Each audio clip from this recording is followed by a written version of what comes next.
ఇప్పుడు ఈ మంత్రోపదేశం ఎలా తీసుకోవాలి అనే విషయాన్ని గురించి మాట్లాడదాం ఒక్క నిమిషం. మన సంప్రదాయబద్ధంగా కనుక మంత్రాన్ని ఉపదేశం తీసుకోవాలి అన్నట్లయితే గురువు గారికి నమస్కరించి ఆయన ఎదురుకుండా కూర్చొని ఆయన చెప్పే మంత్రాన్ని మన నోటితో మనం ఉచ్చరించాలి.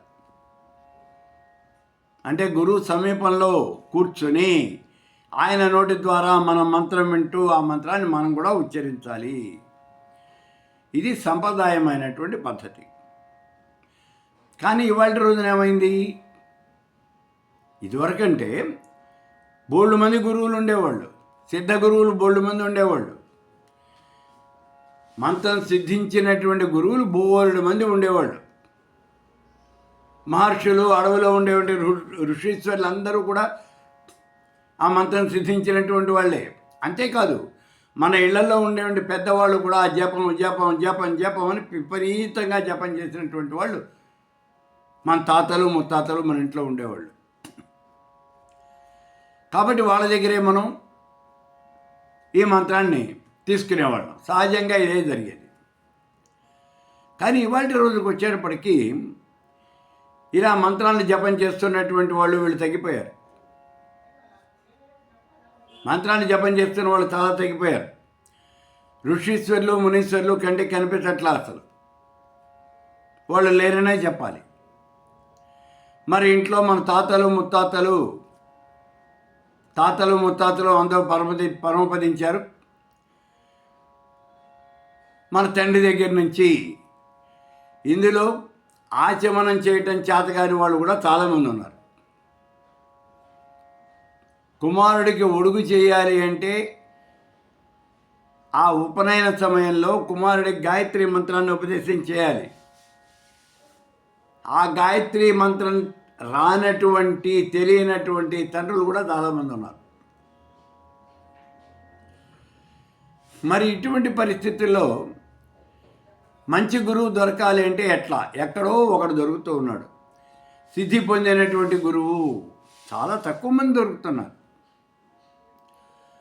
మరి అటువంటి వాడి దగ్గర మనం మంత్రం తీసుకోవాలి.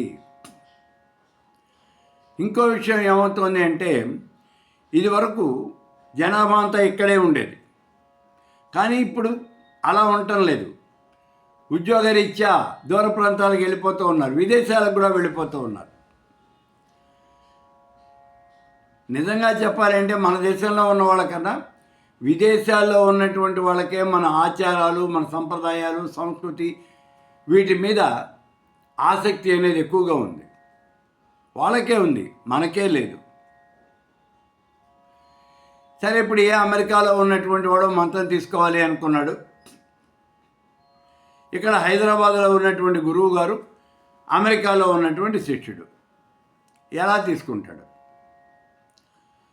గురువు గారి దగ్గరికి వచ్చి ప్రత్యక్షంగా ఆయన ఎదురుకుండా కూర్చొని మంత్రం తీసుకోవడం అనేది సాధ్యమయ్యే పనే? వాడు అమెరికా నుంచి వచ్చి వెళ్ళాలంటే 3 లక్షలు ఖర్చు అవుతుంది.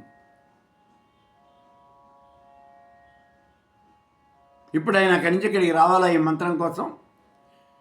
అందుకని ఏం చేస్తున్నారు అంటే, ఈ మధ్యన గురువులు కూడా ఈ మంత్రాన్ని ఫోన్లో చెప్పేస్తున్నారు, ఆన్లైన్లో మంత్రం చెప్పేస్తున్నారు.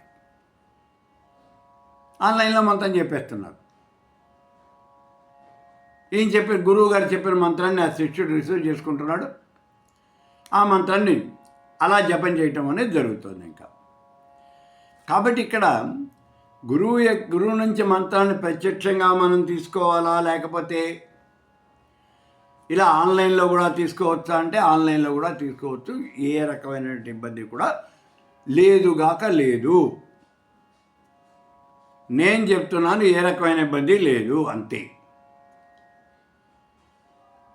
ఆన్లైన్లో మంత్రాన్ని తీసుకోవచ్చు. ఇక రెండోది ఏమిటి?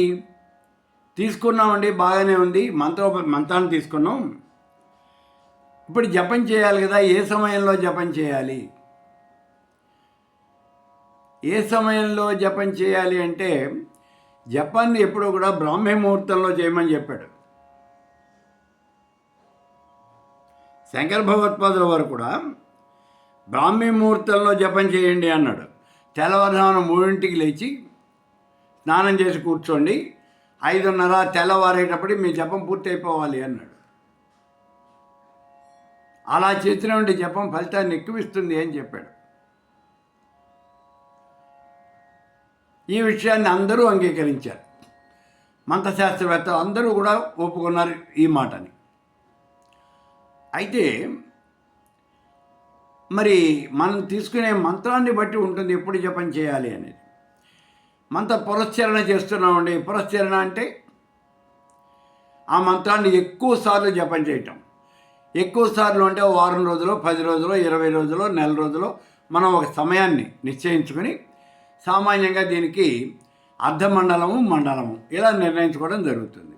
అంటే 20 రోజులు, 40 రోజులు ఉదయం నుంచి సాయంత్రం దాకా జపమే చేస్తూ ఉంటాం. అలా చేసేటప్పుడు మరి ఇంకా ఏ సమయం ఏమిటి? మొత్తం అదే చేస్తున్నాం కదా. ఇలాంటి సమయంలో జపాన్ని ఎప్పుడైనా చేయవచ్చు. కానీ రోజుకి కొద్దిసేపు మాత్రమే జపం చేస్తాము అంటే బ్రాహ్మీ ముహూర్తంలో మీరు జపం చేయండి.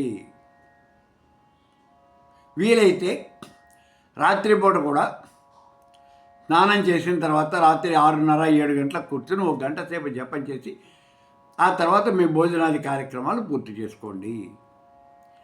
ఇది సామాన్యమైనటువంటి గృహస్థు చేయవలసినటువంటి పని. అయితే ఇక్కడ గృహస్థు చేయవలసిన పని ఇదే బాగానే ఉంది. మరి పురస్చరణ అంటే ఏమిటి?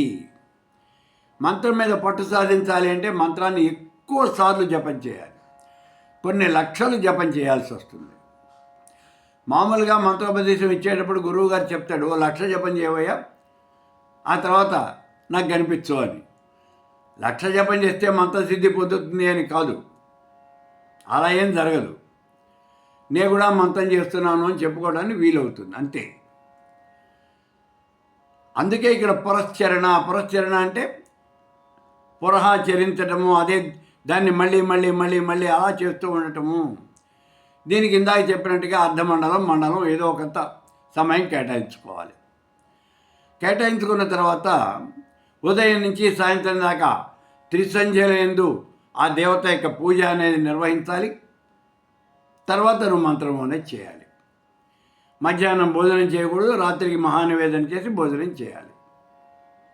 ఈ పురస్చరణ చేసేటటువంటి సమయంలో క్షౌరం చేసుకోకూడదు, గడ్డాలు మిసాలు ఏం తీసేయకూడదు, అలాగే వదిలేయాలి. భూశయనము, నేల మీద మాత్రమే పడుకోవాలి. పూర్తి బ్రహ్మచర్యము ఆచరించాలి. ఇతరులతో మాట్లాడకూడదు. సాత్వికమైనటువంటి ఆహారం మాత్రమే తీసుకోవాలి. ఈ విషయాలు గుర్తుపెట్టుకోవాలి.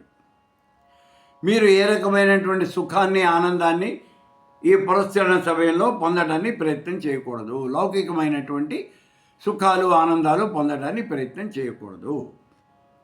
ఇలా చేస్తే ఆ 40 రోజులు పూర్తయ్యేప్పటికి కొన్ని లక్షల జపం అవుతుంది. అప్పుడు ఆ దేవత మీ మీద కొంతవరకు తన యొక్క కృపా కటాక్ష వీక్షణాలు చూపిస్తుంది. దీనివల్ల మంత్రం సిద్ధిస్తుందా? అలా ఏం లేదు. మీరు ఇంకా జపం చేయాలి. ఇంకా ఇంకా ఇంకా జపం చేస్తే అప్పుడు మీకు ఆ దేవత కరుణిస్తుంది, ఆ మంత్రం అనేది సిద్ధిస్తుంది.